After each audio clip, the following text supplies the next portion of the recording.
welcome to Fl'AwesomeBlossom. My name is Kiki, and I am excited to have you here with me today. All right, my blooming blossoms, I want to pick up on a topic that we were talking about just a couple of days ago with Meliorism. I just want to tell you this amazing thing that happened. So I recorded that on a Wednesday, I posted it on a Friday, and that Friday, shortly after I posted my video, you would not believe what was happening. One of my favorites that I follow, Tiny Buddha, had posted the definition of Meliorism shortly after I posted my video. And of course, you know, what does Kiki's brain do with this? Well, it's synchronicity, isn't it? Oh, maybe it is. Maybe it is divine intervention. Maybe it's not divine intervention, but divine connection.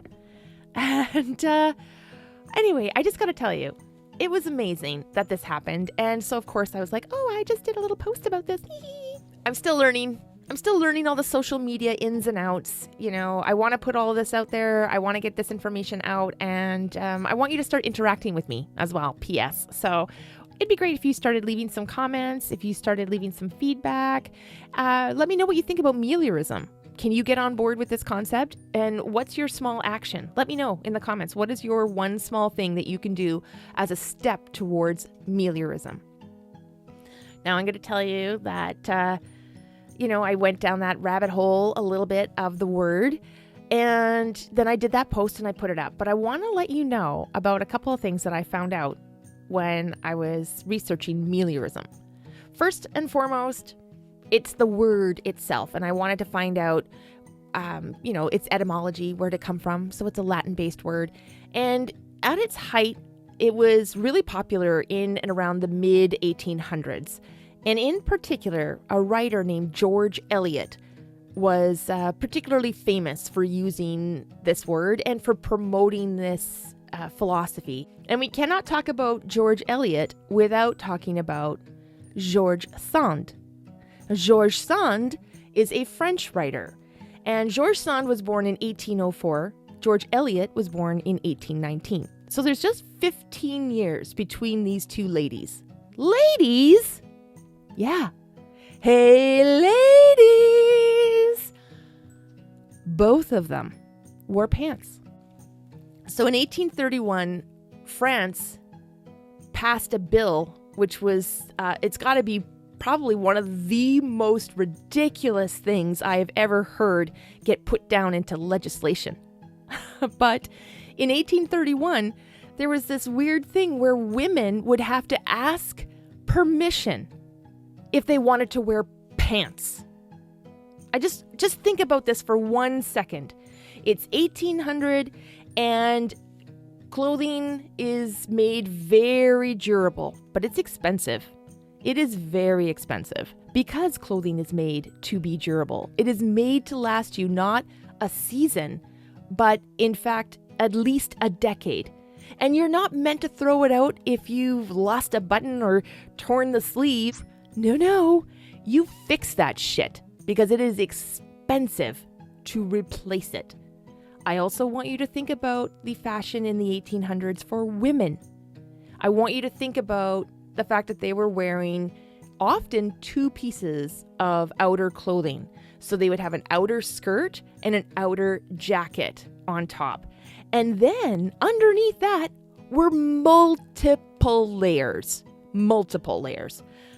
You might have a corset. You're going to have a petticoat. You're going to have crinoline. Like there's so many little things. Plus your small clothes, which were like a brassiere kind of situation, or a chemise of some sort, like underwear kind of, bloomers.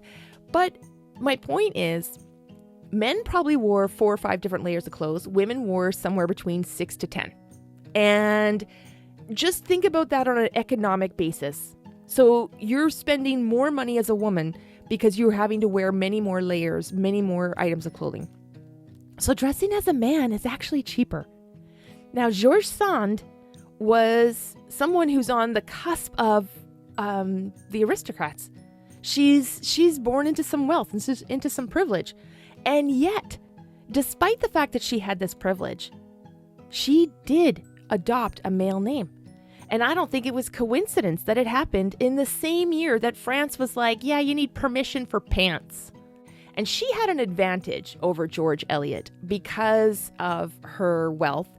She was able to move a little bit more in these male circles, but she also lived in France for the majority of her life. And France is really where these coffee shops, these coffee houses that I was talking about before, these places where people would go to talk about philosophy and talk about politics, they were more prevalent in France. So George Sand had an advantage over George Eliot, where Sand would be able to go to these coffee houses, and she went to quite a few of them. And George Eliot did as well, but not as often, not as frequent. And that might have been because she was just a little bit later. She faced a little bit more challenges.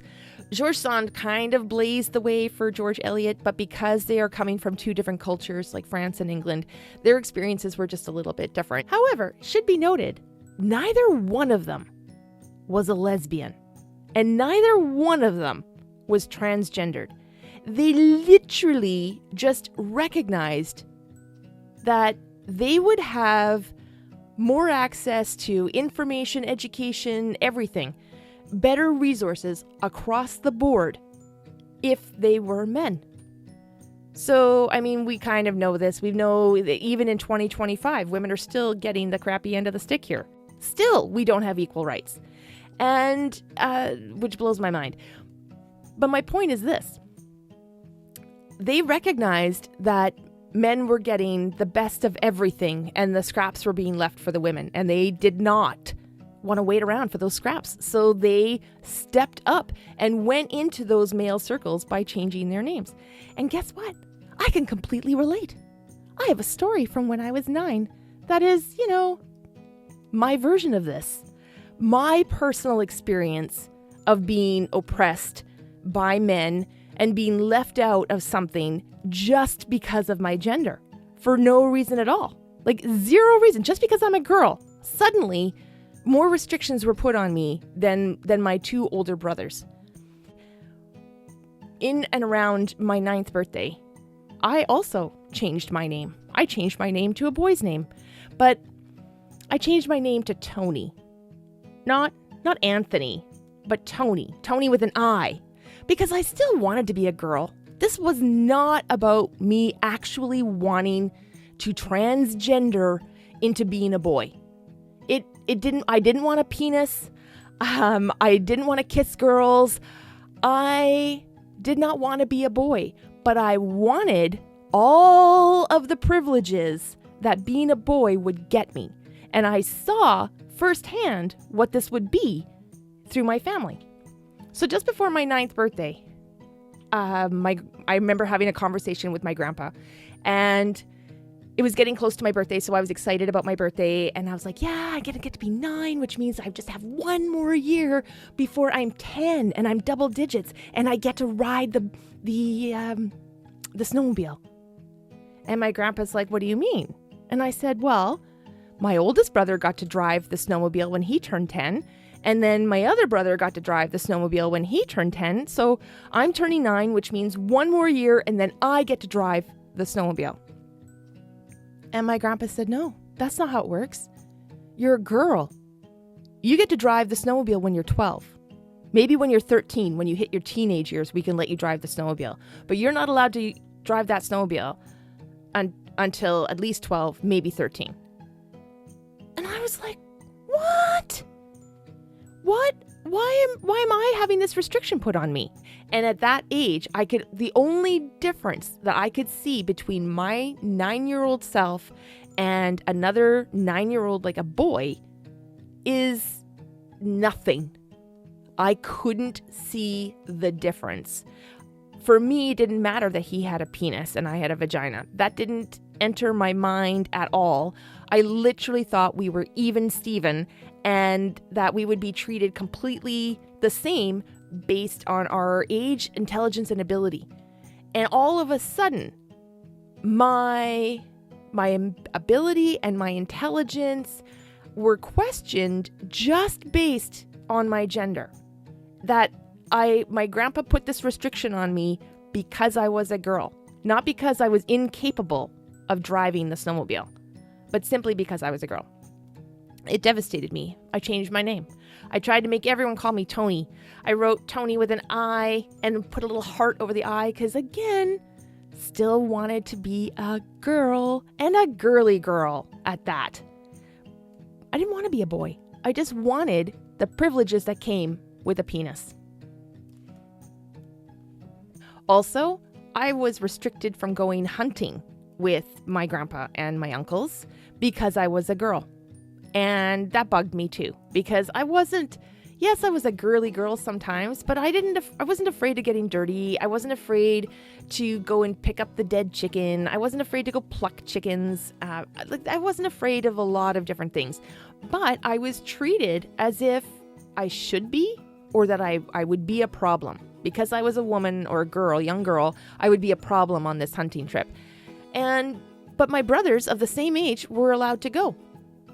So could it be that their behavior on the hunting trips would be so inappropriate for a young girl, but not considered inappropriate enough for the boys? Right? Like, I know my grandpa, my uncles, they'd be drinking. I know that. I knew that. But that happened on a Saturday night when we were home anyway. So for me, I just couldn't understand. What's the big deal? What's the big deal? Why can't I go? I want to see how life works. And hunting was a part of the life I grew up in. Certainly not me hunting, obviously. Never did get to go on a hunting trip with my grandpa. Never did. Anyway. But hunting was part of our lifestyle because we had food from that, right? My grandpa would get together with his buddies, and every fall they would go get at least one, maybe two moose, and they'd split the meat between them, have it butchered up properly, and like my immediate family benefited from this. So I get it. I get George Sand. I get George Eliot. I too saw that I was being punished for my pussy, and it bothered me. Like, I couldn't believe it. How ridiculous. I'm not here for that. I'm sorry, that might have been a little bit vulgar. All right, I'm gonna we're just moving on with that. I want to make this more accessible to all sorts of people, so I don't really want to offend too many people. But it's gonna happen, I'm sure, a couple of times. My mouth gets me into trouble a lot. Oh, I can't wait for how this is all going to come down in the family dynamics. There's some of my monkey sphere that know about this, and there's a lot in my monkey sphere that do not know that this is happening. And I'm forging forward regardless, because their reactions are going to be whatever their reactions are, and I'm not going to allow it to move me from my path. Meliorism. We're loving it. We're doing it. I also want to tell you this other story. Maybe you saw my post of Hopcott's Farms a few posts ago, and I did post that beautiful picture of their fiberglass cow, Fanny. This is actually Meliorism in action, right? This Hopcott Farms, this big, huge farm, has this gorgeous store, and they sell their own products, right? They've got cows, they butcher their own meats, they have a huge meat department, and they also are teaming up with local artisans, local providers, and they are selling a lot of the local stuff, right? So honey, cheeses, like things like this, spreads, dips, all sorts of stuff. They're amazing. I really enjoy this place, and it's beautiful. They actually do weddings there and everything now too. Like it's lovely. It's farm, and it's farm to table, and there's something really amazing about knowing where your food comes from. And we're going to talk about that on a different episode, but I want to get back to Meliorism. I want to finish this. So they're just by them having this cow set up right as soon as you walk into their shop, you see it. You take 4 steps in, and it's just huge. I mean, it's a fiberglass cow. It's the size of a cow, so it's massive, and it's beautiful. It has a little flower crown, similar to like what I wear, and she's a gorgeous little cow. You get to write a little saying and stick it on there, right? You're supposed to write something positive on a little Post-it note and stick it to the cow. I showed you that post before. I did it for June as well. And here's what happened when I was there in the beginning of June. I watched I watched Fanny the cow spark Meliorism in action. There was a lady who came in with a couple of children, and the kids' ages are probably like 7 and 9, I want to say, 2 boys. And the boys are being a little rambunctious in the store, and mom is trying to, get them to behave, like calm down, just like don't touch anything. And she's at the meat department, she's putting in an order, and I guess it's extensive. I don't know. These kids are acting up a little bit. No big deal. They're just being kids. They're not that disruptive. They're just doing a little pushy, shovey. Mom, he touched me. Like, that kind of stuff. And I'm writing my little love note. For Fanny the cow. Any guesses as to what I said? Love your Fl'AwesomeBlossom. You know it. That's my tagline. That's what I say. So I wrote that and put it on Fanny. And just as I was sort of like just writing my note, I heard this lady, she saw the cow, she saw the sign about, please write down something positive. And she saw that I was doing this, and she told her 2 sons, hey, go line up behind that lady. She's just about done. Why don't the 2 of you write something nice and put it on Fanny the cow? So obviously they've been there before. She named the cow, Fanny the cow. And then she said, you just have to write 5 words that say something nice. And if you want to write nice 5 times, you can do that. So these kids were a little bit like pushy, fighty, a little bit bickery with each other when they were coming into that shop. And now they've been redirected to do an activity, right? And these are 2 young boys, but they're following their mom's suggestion. Nobody poo-pooed the idea of writing a note on Fanny the cow. They went over, and the oldest boy wrote something. I didn't see what he wrote, but he was writing something down. And then his brother says to him, hey, could you help me with my spelling? I want to write something, but I don't know how to spell the word. And now I'm kind of leaving this area because I need to do my shopping and I need to get out of there pretty quick. But what was really lovely was that the older boy wrote his note, put it on the cow, and then he did help his younger brother with his spelling. And in fact, he's like, well, what do you want to spell? And I didn't hear the word because I was walking away. And then the older boy was like, well, do you want to say something different? And I interpreted that as maybe he didn't know how to spell that word. But then I think a little bit later, like I did hear him say, like, there's a different way of saying that. And so I just really liked that he was helping his brother, and they worked together harmoniously to put the little kid's note on the cow. And that took probably all of 7 entire minutes for those 2 boys. But it was enough time for that lady to finish her order at the meat counter, get her stuff, and then now we're both of us were in line to pay for our groceries by the time these 2 boys had finished with their task. But it took these 2 kids from being a little bit like bickery and it focused their behavior, and they wrote something nice and they put it on the cow, and then they were reading some of the notes. And the older one was helping the little one with his reading. So it was really cute. That is Meliorism, just that. And everything about it was very, very pleasant. Hopefully these kids, maybe they're not ever going to remember this when they're in their 40s, but for those 7 minutes, their energies were put into something very positive, and everyone was watching these 2 kids as well. I should tell you this. There wasn't very many people in the shop, but those that were there were watching these 2 kids, and everyone was smiling. And in fact, when I got up to the counter to pay for my stuff, like that's when the little boy was like, oh, that word says great. And the cashier and I shared a little smile. And then she looked over at the boys and she said, aren't they sweet? And I said, yeah, isn't it? I said, this whole cow situation is like turning people into sweetness when they come in here. That's Meliorism. That's something so small. But maybe that was enormous for that mom, that busy mom who just needed 7 minutes of not these 2 kids bickering while she's trying to put her order in, right? So we can all participate in Meliorism, and it really just means one small positive action at a time.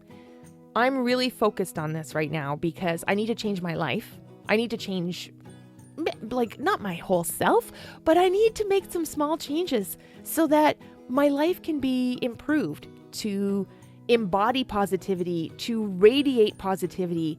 And when you're around someone who feels good and who is sending off that positive vibe, you catch that vibe like a good virus. And it's a good vibe virus. And maybe it puts a little lightness into your step. Maybe it puts a song in your heart and your attitude changes a little bit. When we have a good connection between our minds and our bodies and our hearts, I think it's easier to live in Meliorism. And I think the entire planet benefits from that. Our energy is infectious, and we just have to ensure that what we're putting out there and that what other people can absorb is something that's meliorific, something that's for the better of people and not for the worse. All right, my beautiful blossoms, my precious petals, and mes petits choux. This is going to wrap it up for us today. I want you to think about meliorism a little bit more. I want you to think about people in your life who promote meliorism. I hope you are thinking about what you could do to participate in it, one small step at a time. This podcast is a massive step in meliorism. So that is it for us for today, my beautiful blossoms and my darling dahlias. Please consider liking our channel, subscribing to this channel, share this channel with people that you love, share this channel with people who need a little bit of whimsy and meliorism in their life. Thank you so much for joining us today, and until next time, I hope you go out there and live your life in full Fl'awesome Blossom.